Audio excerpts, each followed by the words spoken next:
Hello बच्चों, आप सभी कैसे हैं? अच्छे हैं? Very good. आज का जो मैं वीडियो आपके सामने लाई हूँ उसमें मैं आपको कोई ब्लैक बोर्ड पे पढ़ाई नहीं कराने वाली हूँ। आज केवल कहानी होगी, क्योंकि आपको हर वीडियो में कहानी सुनना बहुत अच्छा लगता था ना। तो मुझे लगा मैं एक ऐसा वीडियो लेकर आती हूँ जिसमें मैं केवल आपको कहानी सुनाऊँ। तो आज की जो कहानी है वो है विद्या पर, ज्ञान पर, कि वो कितना ज़्यादा ज़रूरी है आपके लिए, हम सभी के लिए, आपके लिए ही नहीं, हम सब के लिए भी ज़रूरी है। तो वो कहानी की शुरुआत कुछ इस तरीके से है कि एक राजा था। तो राजा शिकार करते करते जंगल में बहुत दूर निकल गया। जो वो बहुत दूर निकल गया तो उसको भूख प्यास लगने लग गई। उसके जो साथी थे और सिपाही थे वो सब दूर छूट गए। अब वो चलता जा रहा था, चलता जा रहा था, उसे कहीं भी कोई ना तो शिकार मिला था, ना ही कोई गांव मिला था जहाँ से वो खाना ले सके। फिर आखिर उसे 3 बच्चे खेलते हुए नज़र आए। तो वो उनके पास गया और बोला कि मुझे बहुत भूख लगी है, क्या तुम मुझे अपने घर से थोड़ा सा खाना या पानी ला के दे सकते हो? तो उन्होंने बोला हाँ ज़रूर, और वो अपने घर से जाकर खाना वाना ले आए और पानी ले आए।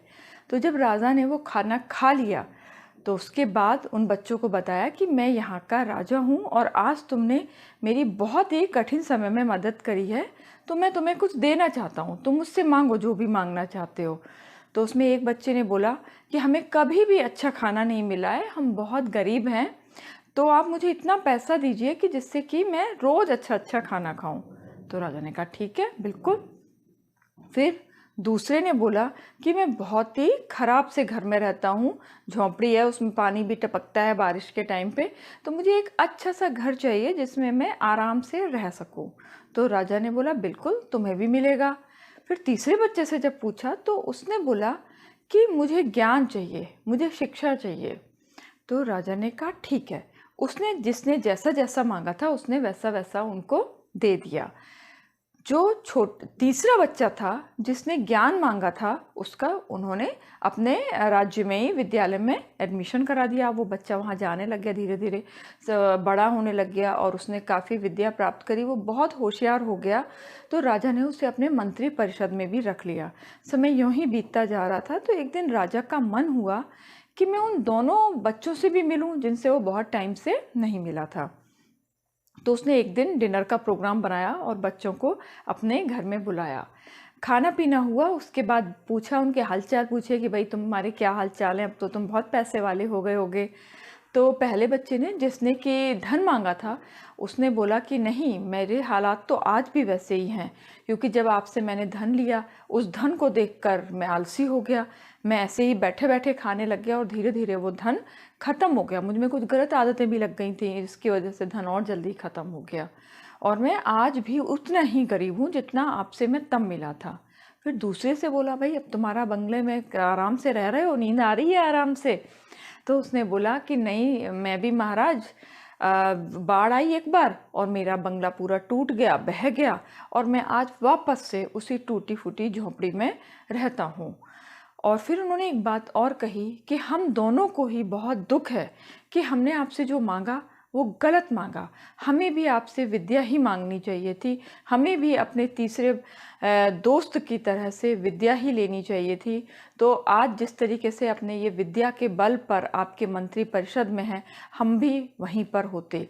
हमने ये बाह्य चीज़ें मांगी, बाहरी चीज़ें मांगी जो हमारे किसी भी काम नहीं आई, धीरे धीरे ख़त्म हो गई, लेकिन ज्ञान के बलबूते पर आज उसने अपना एक बहुत अच्छा स्थान प्राप्त किया है। तो बच्चों, आपने ये 3 बच्चों की कहानी सुनी ना? तो ये 3 बच्चों की ही कहानी नहीं है केवल, ये आपकी भी कहानी है कि ज्ञान कितना ज़्यादा ज़रूरी है, ये आपको समझना बहुत ज़रूरी है।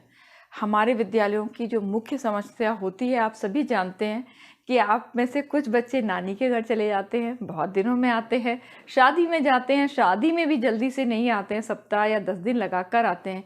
इतने बीच में स्कूल में पढ़ाई आगे बढ़ जाती है और आप कहीं पीछे रह जाते हैं। फिर उसका पीछे का कवर करते करते करते आपका बहुत टाइम बीतता है और कई बार कुछ बच्चों का कवर भी नहीं हो पाता है। तो मुझे आपसे ये कहना है कि आप समय का महत्व समझिए और इस तरीके से जब भी स्कूल चलता है आप इधर उधर मत जाइए केवल अपना समय से विद्यालय जाइए, पढ़िए और ज्ञान प्राप्त कीजिए। ये आपको जो जाना है, जहाँ भी जाना है, गर्मियों की छुट्टियों में जाइए, सर्दियों की छुट्टियों में जाइए, वो इसीलिए तो बनी हुई हैं कि आप नानी के घर जा सकें, या कहीं भी आपको घूमने जाना है वहाँ पर जा सके। बच्चों, विद्या प्राप्त करना कोई इतना मुश्किल काम नहीं है, कहीं पे भी सफलता लेना इतना मुश्किल काम नहीं है, लेकिन वो रोज करना पड़ता है। आपको क्या करना है, अगर सफल होना है तो क्या करना है? सुबह उठना है। सबको पता है ना कि सुबह उठना कितना ज़्यादा जरूरी, बहुत मुश्किल बात है क्या? नहीं है ना, आप कर सकते हैं। जिस तरीके से डॉक्टर बोलते हैं कि स्वस्थ रहने के लिए रोज़ 1 सेब खाना ज़रूरी है, सबको पता है, पर खा नहीं पाते हैं। पर अगर खाएंगे तो डॉक्टर से बचेंगे ना हम, हमारा स्वास्थ्य अपने आप ही सही रहेगा। इसी तरीके से हमें पता तो बहुत कुछ है, पर हम उसको मानते नहीं हैं। पर अगर हम उसे माने, हम सुबह उठें, पढ़ाई करें, विद्यालय जाएं समय से, अपने गुरुओं का सम्मान करें और उनकी दी हुई सीख को सीखें। फिर विद्यालय से आके, ऐसा नहीं कि आपको हर समय पढ़ना है, खेलना कूदना भी है, अपने मम्मी पापा की मदद भी करानी है और फिर पढ़ना है। पढ़ाई का मतलब ये नहीं है कि आप 24 घंटे पढ़ते रहें। पढ़ने का मतलब ये है कि आप जितना भी समय पढ़ें, लेकिन उसको बहुत ही अच्छी तरीके से पढ़ें, मन लगा कर पढ़ें। जैसे कि आप सभी को ये वाली बात पता है कि लिफ्ट है, लिफ्ट से चढ़ना बहुत आसान होता है ना, बहुत जल्दी 6 या 7 मंजिल पर पहुंच जाएंगे। सीढ़ियों से चढ़ना मुश्किल है, पर लिफ्ट कभी भी आपको धोखा दे सकती है, कभी भी लाइट चली जाएगी तो बंद हो जाएगी, कभी भी लिफ्ट खराब हो सकती है। लेकिन सीढ़ियाँ चढ़ना मतलब उन्नति प्राप्त करना, वो आपको कभी भी धोखा नहीं देगा। अगर आप सीढ़ियों से चढ़ेंगे, थकान होगी, मेहनत भी लगेगी, लेकिन आप सफल बहुत ज़्यादा होंगे। तो इसलिए अगर आपको सफल होना है, ज्ञान प्राप्त करना है, तो कोई शॉर्टकट मत लीजिए, उसको अच्छे से पढ़िए, मन लगा कर पढ़िए, तो आपको सफलता ज़रूर मिलेगी। 3 चीज़ों का हमेशा ध्यान रखिए। आपको जो ज़्यादा चाहिए, समय चाहिए, सम्मान चाहिए और विश्वास चाहिए।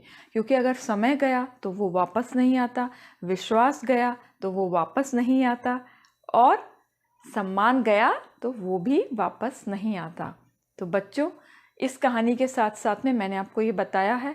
अगर आपको ये सीख अच्छी लगी हो, कहानी अच्छी लगी हो, तो इसको, वीडियो को लाइक कीजिए, चैनल को सब्सक्राइब कीजिए और अपने कमेंट्स ज़रूर दीजिएगा। Bye bye.